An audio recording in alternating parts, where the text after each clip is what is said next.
इसके बाद अब बात करते हैं माधवी लता। सुमेरा यहां पर होकर आई हैं अभी अभी। परसों की बात है, बहुत धूप थी, इसका बहुत बढ़िया इंटरव्यू किया, लेकिन मुकाबला कांटे का लग रहा है क्या? ये देखिए, असदुद्दीन ओवैसी 45.26%, बीजेपी 36%। ये भी अपने आप में अचीवमेंट है वैसे, अगर अभी तक ये ट्रेंड दिखाई दे रहा है। और जो तय नहीं है वो 7.35%। बहुत जबरदस्त बोलती है वैसे ये। और ओवैसी साहब की तो क्या कहना। जी हाँ, इसके बाद एक और बहुत दिलचस्प सीट जहां पर एक पार्टी के अब दो धड़े हो गए और नंद और भाभी यानी परिवार के भीतर, और वोट देने को लेकर भी जो हो रहा है कि असली पवार कौन है, फिर ये कहा जा रहा है कि असली एनसीपी कौन है। आप इसको ध्यान दें तो देखिए यहां पर सुप्रिया सुले कंफर्टेबल दिखाई दे रही हैं, आगे दिखाई दे रही हैं, यानी शरद पवार के साथ ही लोग जाते हुए दिखाई दे रहे हैं। 55.67% वोट उन्हें मिल रहा है। अजित पवार गुट को, एनसीपी के यानी सुनेत्रा पवार को 29.12% वोट मिल रहा है, और जो वोट तय नहीं है वो 15.21% है। हालांकि जो वोट नहीं है वो भी बड़ा है अंतर, लेकिन उसके बावजूद सुप्रिया सुले फिलहाल बढ़त बनाए हुए हैं और बड़े अंतर से बढ़त बनाए हुए हैं। इसके बाद जो अगली सीट हमारे सामने आ रही है, आइए जरा प्ले करें। अगली सीट इस वक्त, अब ये बड़ी इंटरेस्टिंग सीट है, नई दिल्ली। बांसुरी स्वराज, बीजेपी 50.47%, सोमनाथ भारती 39.97%, और जो तय नहीं है वो 9.56% है।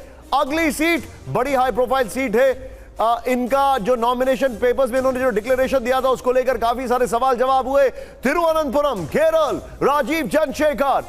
अब यहां पे टर्न अराउंड हुआ है हमारे पिछले और अभी के ओपिनियन पोल में। शेवर संदीप, पिछले और अभी के ओपिनियन पोल में टर्न अराउंड हुआ है। बीजेपी 43%, और यहां पर शशि थरूर 22%। पिछले ओपिनियन पोल में एकदम ऐसा उल्टा था, इसका बहुत क्लोज था, और जो तय नहीं है 15.42%। अब जो अगली सीट है वो जरा ध्यान से देखिएगा। अब ये यहां पर छक्के चौके लगेंगे कि नहीं लगेंगे, सब लोग जानना चाहते हैं। यहां हिट विकेट होंगे, ऐसा तो लग रहा है कि रन आउट हो गए। दादा ने फिर रन आउट कर दिया इनको। हम बात कर रहे हैं यूसुफ पठान वर्सेस अधीर रंजन चौधरी, बरहामपुर, पश्चिम बंगाल। और ये साख का सवाल है अधीर रंजन चौधरी के लिए। 36.90%, टीएमसी 32.78%। यूसुफ पठान बहुत ज्यादा स्टंप के बाहर निकलकर खेल रहे हैं ऐसा लगता है। लेकिन अब बैक टू सुमेरा। जी हाँ, अन्नामलाई की सीट, ये उस सीट पर क्या स्थिति है, कोयंबटूर की सीट, क्योंकि हमारे ओपिनियन पोल के मुताबिक भी बीजेपी जो 2 सीटें जीत रही है तमिलनाडु में, उसमें से कोयंबटूर की एक सीट है। और यहाँ पर देखिए कितना कंफर्टेबल दिखाई दे रही है ये जो स्थिति है, वो देखिए आप, पूरा एक सा रंग दिखाई दे रहा है। हालांकि बहुत डार्क नहीं है, लेकिन देखिए हर जगह 40-41% वोट मिल रहा है, बल्कि यहाँ पर 46% वोट मिल रहा है कोयंबटूर दक्षिण में। और जो अंतर है, अनडिसाइडेड वोटर है, वो ये रहा। देखिए शिव, बताएं अगर आप इसकी डिटेल्स हमें बताएं तो। बिल्कुल, इसमें बीजेपी को काफ़ी फ़ायदा दिख रहा है हमारी तरफ। बीजेपी काफ़ी आगे भी चल रही है इसमें। आप कह सकते हैं कि वहाँ पे जितने भी विजिट्स अभी करे हैं उसका भी इम्पैक्ट हो सकता है।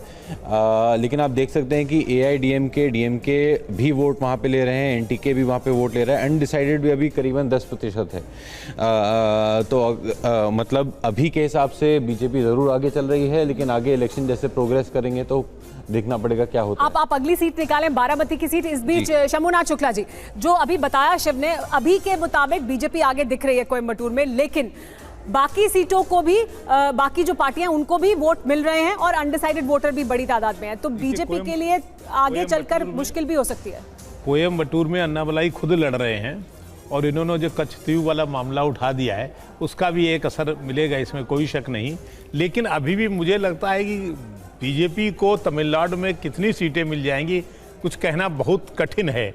हो सकता है अभी लग रहा हो कि एक कच्छतीव का मामला आया था, मछुआरों ने भी कहा होगा कि नहीं बीजेपी को वोट देंगे, लेकिन आगे चल के क्या होगा। यानी अभी भी आपको लगता है कि कन्याकुमारी के अलावा एक और सीट जीतना मुश्किल होगा, लेकिन फिलहाल आगे दिखाई दे रहे हैं। बारामती की सीट देखिए, परिवार के भीतर किस तरह का डिवीजन है। बारामती की जो सीट है वो कंफर्टेबली जा रही है एनसीपी के खाते में, और ये देखिए यहां पर जो अंतर है वो भी काफी बड़ा है। सबसे ज्यादा जहां वोट मिल रहे हैं वो इंदापुर में मिल रहे हैं, 66.16% जी बिल्कुल बिल्कुल। और यहाँ पे आप देख सकते हैं जो शरद पवार एनसीपी है वो काफ़ी ज़्यादा आगे चल रही है। वैसे ही एनसीपी जो गोंद में अनडिसाइडेड वोटर 21% है, उनको अब हमारे सर्वे के हिसाब से इतना ही आ रहा है। लग रहा है कि वो अभी भी डिसाइड कर रहे हैं कि असली एनसीपी कौन है एक तरीके से। लेकिन आप ये समझ सकते हैं अगर उस वोट को आप जोड़ भी दे तब भी शरद पवार एनसीपी बहुत आगे चल रही है। यानी एक तरह की सिंपैथी दिखाई दे रही है शरद पवार गुट के के साथ एनसीपी के, और वो दोनों शिवसेना उद्धव ठाकरे और एनसीपी शरद पवार के साथ दिखाई दे रही है महाराष्ट्र में, जो हमने कल ओपिनियन पोल में भी तस्वीर दिखाई, और इसी वजह से ये तस्वीर दिखाई दे रही है एनसीपी के लिए। जी निशांत, अब जो मैं आपको दिखाने वाला हूं उस पर जरा ध्यान दीजिएगा, क्योंकि ये जो दो सज्जन यहां पर बैठे हैं, एक का नाम है शिव और दूसरे का नाम है संदीप, ये बहुत अपने पिटारे में से बहुत कुछ लेकर आने वाले हैं। अब से कुछ क्षणों के अंदर वो सीटें जहां पर सिर्फ 5% का मार्जिन है,